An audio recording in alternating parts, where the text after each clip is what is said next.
товарищи, вы знаешь, начали играть так и የአሜሪካው ፕሬዝዳንት ዶናልድ ትራምፕ ተወካዮች ወደ ሞስኮ ፕሬዝዳንት ቭላድሚር ፑቲን ወደ ጦርነት ቀጠናዋ ኩርስክ ግዛት የአሜሪካና የሩሲያ ባለስልጣናት አለመገጣጠም ለማለት አዳጋች ይሆናል። ፑቲን አደራዳሪዎች ወደ ሞስኮ ብቅ ቢሉም የጦር ሜዳውን ጉዳይ ችላ እንዳላልኩት እወቁልን አሊያም በድርድር ስም ጦራቸው የውጊያ አቅሙንም እንዳይቀንስ መልእክት የሰደዱበት አጋጣሚ ነው ይላሉ የጦር አዋቂዎች። የትራምፕ ልዩ መልእክተኛ ስቲቭ ዊትኮፍ ሞስኮ ገብተዋል። የአሜሪካው ዶናልድ ትራምፕ ግራቀኙን የማየት የተናጠልና ወደ ውስጥ የተመለከተ የፖለቲካ አካሄድ ለክሬምሊን ሰዎች በጥርጣሬ የሚታይ እንጂ ሁሉንም ነገር የተስተካከለ መድረክ እንዳልሆነ መረዳት የጀመሩት ከጅዳው የኪየቭና የዋሽንግተን ስምምነት ቀድሞ እንደሆነ ፍንጭ የሚሰጥ ጉዳይ ሆኗል። በሳውዲ አረቢያ የአሜሪካና የዩክሬን የውጭና የመከላከያ ሚኒስትሮች ስብሰባ ላይ የዘለንስኪ መንግስት ለ30 ቀናት ተኩስ አቁም ለማድረግ መስማማቱ ይፋ ከሆነ በኋላ ከዋይት ሀውስ ወደ ክሬምሊን የተደረገው ጉዞ አንዳች መልካም አሊያም የከፋ ሀሳብ ግፋቤል እስቲ በይደር እንያዘው የድርድር ሀሳብ ሊያስቀምጥ እንደሚችል እየተገመተ ይገኛል። የአሜሪካው የውጭ ጉዳይ ሚኒስትር ማርኮ ሩቢዮ ኳሷ በሩሲያ ሜዳ ላይ ናት በሚል ያለባቸውን ስጋት ማንጸባረቃቸውም ክሬምሊን ብርቱ የመደራደሪያ ሀሳቡን በሙግት መልክ ይዞ ሊቀርብ እንደሚችል በመገመታቸው ነው። የፖለቲካ ተንታኞች እንደሚሉትም በዲፕሎማሲውም ሆነ በጦር ሜዳ ባለድል እየሆኑ የመጡት ፑቲን ተደራዳሪ ሆነው የመቅረብ እድላቸው የሰፋ ቢሆንም የዩክሬኑ ዘለንስኪ ከአውሮፓና ከሰሜን አትላንቲክ የጦር ጥምረት አሊያም ኔቶ ከአሜሪካና ከሃንጋሪ በስተቀር እጅ ለእጅ ተያይዞ መስራታቸውን ወደ አሜሪካ ጭምር ከቀለበሱት አይደለም ጦርነቱ ሊቋጭ ምናልባትም የተዘጋው ሶስተኛው የዓለም ጦርነት በግልጽ ባይከሰትም መንገዱ ግን ሊከፈት እንደሚችል ፍንጭ የሚሰጡ ሆኗል። አውሮፓና ኔቶ ሞስኮ ላይ አቋም ከወሰዱ በእርግጥም አደገኞቹ የሩሲያ ኒውክሌሮች ኦርሽኒክና ፖሳይዶን መሰል የሩሲያ የመጨረሻ መከላከያ ደጀኖች ቁልፋቸውን ፑቲን አይጫኗቸውም ለማለት ያዳግታል። ሩሲያ ዳር ድንበሯ ስጋት ውስጥ ከገባና ዜጎቿን ሊያጠፋ የሚመጣ ኃይል ካለ ኒውክሌር ሳይቀር መጠቀምን ህገ መንግስቷ በግልጽ ይደነግጋልና በእርግጥም የዓለም አካሄዷ አዳዲስ ኃይሎች በአዲስ የዓለም ስርዓትና ጥምረት ምዕራቡን መተካት በመሆኑ ወደ ግልጽ ሶስተኛው የዓለም ጦርነት የሚጓዝ የዓለም አደገኛና ተስፋ የቆረጠ መሪ በአሁኑ ሰዓት አይኖርም ተብሏል። ቢያንስ ሀያላኑ አሜሪካ፣ ሩሲያና ቻይና አሁን ባለው የፖለቲካ ስርዓት ይሄኛውን ይመርጣሉ ተብሎ ስለማይታሰብ ትላንት የሚገርም ስኬት ላይ ነበርን። ሙሉ ተኩስ አቁም ላይ ደርሰናል። ከሩሲያ ከሰማን በኋላ የሚጀምር ይሆናል። በመሰረቱ ከሁለቱ ወገኖች ጋር መልካም ግንኙነት አለን።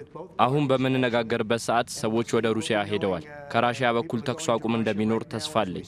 ይህን የምናደርግ ከሆነ 80 በመቶ ደም አፋሳሽ ጦርነት መላልና በጅለት ተጉዘናል ማለት ነው። ዶናልድ ትራምፕ የሩሲያና የዩክሬን ጦርነት ለመቋጨት ብቸኛው መንገድ የሰላም ስምምነት ነው ብለው እንደሚያምኑ ይታወቃል። ከባይደን መንግስት የሚለያቸውም ይሄው ሆኗል። ትራምፕ የሚፈልግ ይዋጋ፣ እኛ ግን ረብጣ ቢሊዮን ዶላር የሰው ግዛት ለማስከበር አናባክንም ባይ ናቸው። አውሮፓ በኔቶ ስም አሜሪካን እያታለለ መመዝበሩን ያቆማል ያሉትም ለዚህ ሆኗል። የዩክሬኑ ፕሬዝዳንት ቮሎዲሚር ዜሌንስኪ የጅዳውን ስምምነት መልካምና አዎንታዊ ያሉ ሲሆን እቅዱን ሩሲያ እንድትቀበለው አሜሪካ ኃላፊነቷን ትውሰድ፣ እኛ የቤት ስራችንን ሰርተናል ማለታቸውም አዲሱን ነገር ሊያስመለክት ይችላል። ከክሬሚያ እስከ ዶንባሶቹ ሉሃንስክና ዶኔትስክ ከዛፖሬዥያ እስከ ሄርሶን ግዛት ያስረከቡት ዜሌንስኪ በፓርላማ ያጸደቁትንና አዋጅ አድርገው ያወጡትን ከሩሲያ ጋር አንደራደርም አቋም መለወጣቸው ለሰላም አንድ እርምጃ ወደፊት ያደርግላቸዋል።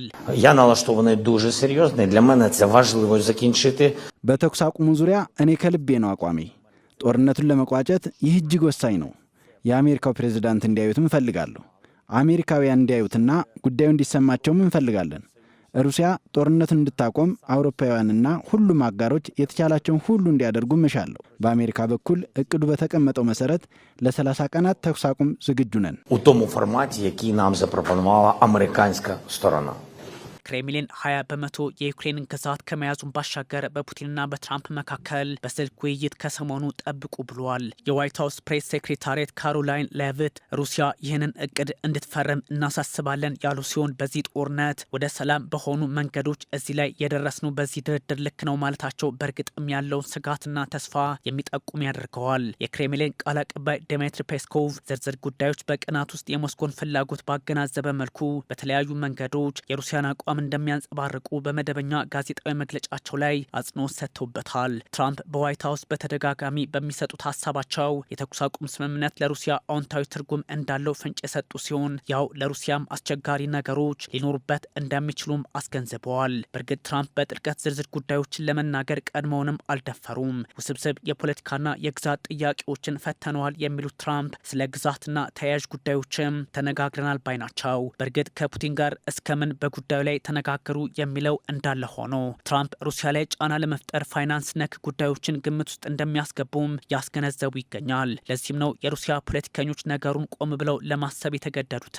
ይሄኛውን አደገኛ ሀሳብ ግምት ውስጥ በማስገባትም እንደሆነ ከክሬምሊን በኩል የሚወጡ መረጃዎች ይጠቁማሉ። ታዲያ የጅዳውን ስምምነት ተከትሎ የተቋረጠ ወታደራዊ ድጋፍና የደህንነት መረጃ ልውውጥ እንዲቀጥል መደረጉ ጥያቄዎችን ከግራም ከቀኝ በተለየም ከሞስኮ በኩል እንዲነሱ ያስገድዳል። ድርድሮች መንገዳቸውን ወደ ሰላም ያደርጋሉ የሚል ተስፋ በተጣለበት አጋጣሚ ሩሲያ ሰው አልባ አውሮፕላኖችን፣ ድሮኖችንና ሚሳይሎችን በመጠቀም ፕሬዝዳንት ዘለንስኪ የተወለዱባትን ከተማ ክሪቪሪህን መምታቷ መነገሩ አካሄዱን አደገኛ ያደርገዋል። የወደብ ከተማ ኦዴሳም እንዲሁ ጥቃት ደርሶባታል። ኒፕሮ ፔትሮቭስክና ሃርኪቭ ከተሞችም እንዲሁ የጥቃቱ ሰለባ መሆናቸውን ቢቢሲ ዘግበዋል። ነሐሴ ላይ የዩክሬን ኃይሎች ወደ ሩሲያ ክሩስክ ግዛት ጥሰው መግባታቸውን የሚያስታውሱት የጦር ተንታኞች ውጥረቱ በአካባቢው ላይ ተባብሶ መቀጠሉን ይፋ አድርገዋል። የሩሲያው ክሬምሊን ቃል አቀባይ ድሚትሪ ፔስኮቭ የሞስኮ ጦር ስኬታማ በሆነ መንገድ ወደፊት እየገሰገሰ መሆኑንና በዩክሬን ኃይሎች የተያዙ መንደሮችን መልሶ በእጁ እያስገባ መሆኑን ግልጽ አድርገዋል። ይህ ሁሉ ውጥንቅጥ ባለበት ሰዓት የክሬምሊኑ ቁልፍ ሰው ወደ ክሩስክ ብቅ ማለታቸው የሚጠቁመው አንዳች ነገር እንዳለም እንዲሁ ፍንጭ የሚሰጥ ሆኗል። ከክሬምሊን ፑቲንና ወታደራዊ አዛዡ ቫሌሪ ግራሲሞቭ ወታደራዊ መለያ ለብሰው የሚያሳዩ ምስሎች በስፋት ሲጋሩ ውለዋል። ፑቲን የዩክሬን ኃይሎች ወደ ክሩስክ ግዛት ጥሰው ከገቡ ወዲህ ለመጀመሪያ ጊዜ በቀጠናው ጉብኝት ሲያደርጉ ነው።